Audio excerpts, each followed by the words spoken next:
Premier point, les institutions européennes institutionnalisent un chômage de masse en institutionnalisant, et sans le dire évidemment, parce qu'il n'est pas écrit dans les institutions européennes, la Banque Centrale Européenne a comme mission de garantir que le chômage soit au maximum. Hein. Effectivement, on se serait peut-être plus révolté. Non, c'est pas comme ça que disent les constituants européens. Ils disent la Banque Centrale Européenne, sera totalement indépendante des gens que vous allez élire. Vous pouvez voter à gauche, à l'extrême gauche, à droite, vous pouvez voter au centre, vous pouvez voter absolument ce que vous voulez. Ça ne changera rien. La Banque Centrale a le droit de ne même pas recevoir vos députés européens. Elle a le droit de les laisser en dehors. Je ne veux pas que vous veniez me voir. La Banque Centrale est totalement indépendante de ceux que vous avez élus. Et deux, elle a une mission unique qui est de lutter contre l'inflation. Une lutte exclusive, prioritaire et dingue contre l'inflation. C'est dingue aujourd'hui de se battre aujourd'hui contre l'inflation alors qu'on a un chômage de masse et qu'il n'y a pas d'inflation. C'est criminel. Ils le savent très bien.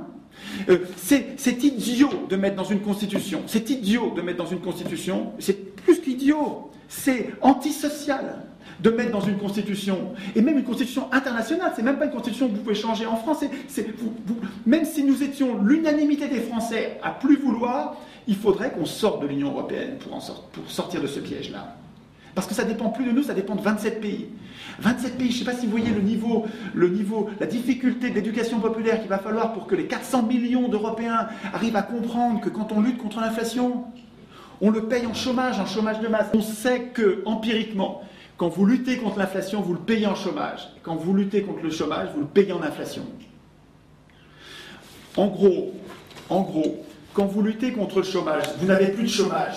Les gens savent que quand ils perdent leur boulot, ils vont en retrouver facilement, il n'y a pas de chômage. Ils vont être revendicatifs. Ils vont demander de meilleurs salaires. Parce qu'ils savent que si on ne leur donne pas un bon salaire, eh bien ils vont sortir, ils vont trouver un autre boulot. C'est affreux.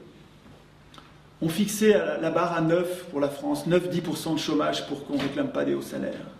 Au Japon, ils sont plus dociles, il n'y a pas besoin de leur mettre le NERU, ça s'appelle NAIRU. C'est un taux de chômage minimum pour que les gens ne vous embêtent pas à demander des trop gros salaires. Au Japon, ils sont tellement disciplinés que 1% suffit.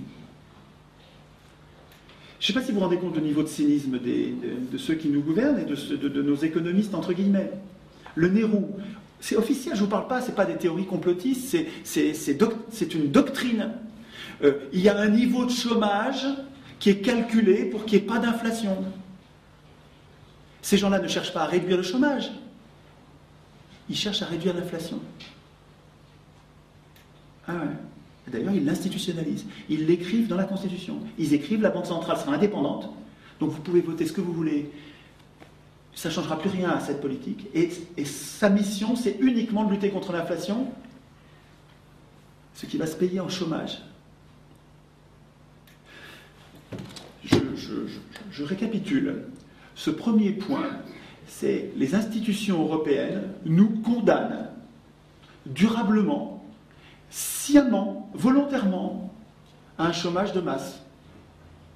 Mais rien que ce point-là, ça suffit à dire, mais on se barre, on s'en va. Qui a écrit ce texte-là? Pour qui on a écrit ce texte-là?